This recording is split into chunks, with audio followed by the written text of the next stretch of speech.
بسم الله الرحمن الرحيم الرحمن علم القرآن خلق الإنسان علمه البيان.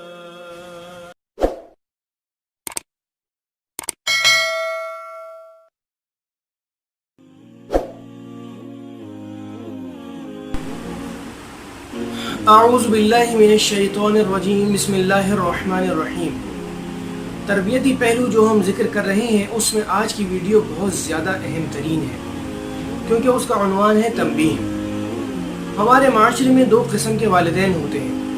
ایک وہ جو اپنے بچے کو کی بہت زیادہ نگرانی کرتے ہیں اور اس کو بہت زیادہ تنبیہ کرتے ہیں، اور ایک وہ ہوتے ہیں جو بالکل بھی تنبیہ نہیں کرتے اور اس گمان میں ہوتے ہیں کہ جی ہمارا بچہ تو کوئی غلط کام ہی نہیں کرتا، اور اس گمان میں رہ کر کے وہ اپنے بچے کی مکمل طور پر نگرانی بھی نہیں کرتے ہیں. تو یہ یاد رکھیں کہ یہ دونوں چیزیں خطرناک ہیں. والدین کو راہ اعتدال اختیار کرنی چاہیے تنبیہ میں. تنبیہ کے دائرے میں سب سے پہلی بات تو یہ یاد رکھیں کہ 10 سال کی عمر تک تو ایسی نوبت ہی نہ آنے دیں کہ آپ کو بچے کو ڈانٹنا یا مارنا پڑے. 10 سال تک تو بالکل بھی بچے کو نہ ڈانٹیں، اور 10 سال کے بعد بھی جب آپ کو ڈانٹنے کی نوبت آ جاتی ہے تو یہ یاد رکھیں کہ بچے کو زیادہ نہ ڈانٹیں. اگر آپ بچے کو زیادہ ڈانٹیں گے تو آپ کے لیے اس کے دل میں نفرت پیدا ہو جائے گی. اور اسی طرح بچے کو زیادہ کسی بات پر نہ ٹوکیں. مثال کے طور پر یہاں نہ جاؤ، وہاں نہ جاؤ، یہ نہ کرو، وہ نہ کرو، اس سے نہ ملو، اس سے نہ ملو، اس طرح بیٹھ جاؤ، یہ کام کر لو. یہ یاد رکھیں اس طرح بار بار کی روک ٹوک سے اور زیادہ روک ٹوک سے، زیادہ نگرانی سے وہ آپ سے جھوٹ بولنا شروع کر دے گا. اور جب وہ آپ سے جھوٹ بولنا شروع کر دے گا تو یہ ایک برے سلسلے کا آغاز ہو جائے گا جو کہ نہ ختم ہونے والا ہے، اور اس کے ذمہ دار آپ خود ہوں گے، دوسرے کو آپ بلیم نہیں کر سکتے. تیسری بات اہم ترین یہ ہے کہ اپنے بچے کا کبھی بھی کسی سے موازنہ نہ کریں. ہمیشہ اس کی تعریف کریں، اس کی حوصلہ افزائی کریں. چوتھی اور اہم ترین چیز یہ ہے کہ بچے کے دل میں کبھی بھی اپنا ڈر نہ بٹھائیں. اگر آپ نے ایک مرتبہ بچے کے دل میں اپنا ڈر بٹھا دیا تو آپ یہ یاد رکھیں کہ مرتے دم تک آپ اس ڈر کو اس دل سے نہیں نکال سکتے، اور وہ جو نفرت کا بیج آپ نے بچپن میں بو دیا، بعد میں آپ کتنی ہی مرتبہ اس سے محبت کا اقرار کر لیں، کتنا ہی محبت کا آپ اظہار کر لیں عملی طور پر، قولی طور پر، آپ اس نفرت کو محبت میں کبھی بھی تبدیل نہیں کر سکیں گے. تو یہ یاد رکھیں کہ تنبیہ میں اعتدال اختیار کریں. اب اس عمر کے بعد اگر آپ کو اس کو کسی غلطی پر سزا دینی ہے تو اس میں بھی طریقہ کار یہ ہے کہ کم سے کم 3 مرتبہ ایک غلطی پر اس کو سمجھائیں. قرآنی اسلوب بھی یہی ہے کہ موسیٰ علیہ السلام جب خضر علیہ السلام کے پاس علم لدنی سیکھنے کے لیے گئے، سورہ کہف 15ویں سپارے میں واقعہ موجود ہے کہ جب موسیٰ علیہ السلام نے خضر علیہ السلام سے درخواست کی تو خضر علیہ السلام نے موسیٰ علیہ السلام کی درخواست کو ریجیکٹ کر دیا، منع کر دیا. لیکن موسیٰ علیہ السلام کے اصرار پر انہوں نے اپنی شاگردی میں رکھ لیا. لیکن موسیٰ علیہ السلام کو خضر علیہ السلام نے 3 دفعہ تنبیہ کی.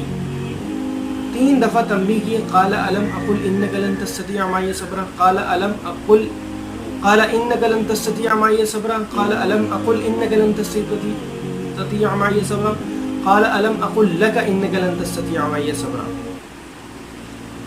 جب یہ 3 دفعہ تنبیہ کر لی ہے تو اس 3 مرتبہ تنبیہ کے بعد موسیٰ علیہ السلام کو خضر علیہ السلام نے سزا دی ہے، یعنی کہ اپنی شاگردی سے نکال دیا ہے. تو اسی طرح آپ نے بھی اگر اپنے بچے کو کسی غلطی پر سزا دینی ہے تو مکمل طور پر اس کو اس کی غلطی بتا دیں کہ اس غلطی پر آپ کو سزا دی جا رہی ہے، تاکہ اس کے دل میں یہ بات نہ رہے کہ مجھے ناحق مارا جا رہا ہے یا ناحق ڈانٹا جا رہا ہے، اور اس کے دل میں آپ کے لیے نفرت کے بیج نہ گھر کر جائیں.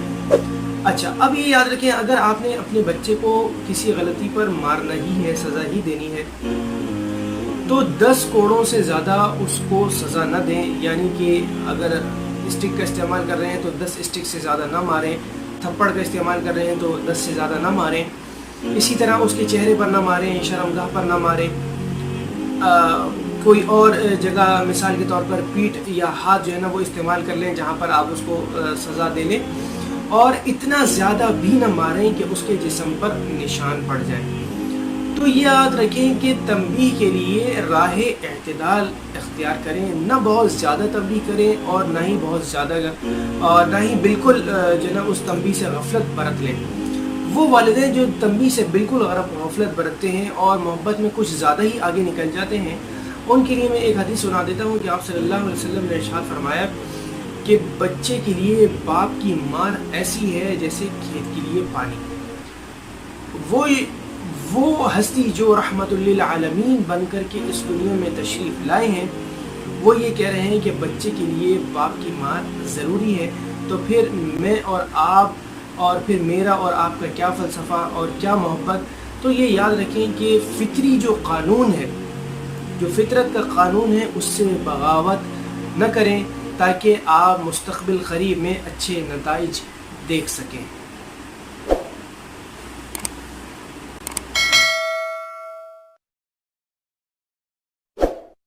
بسم اللہ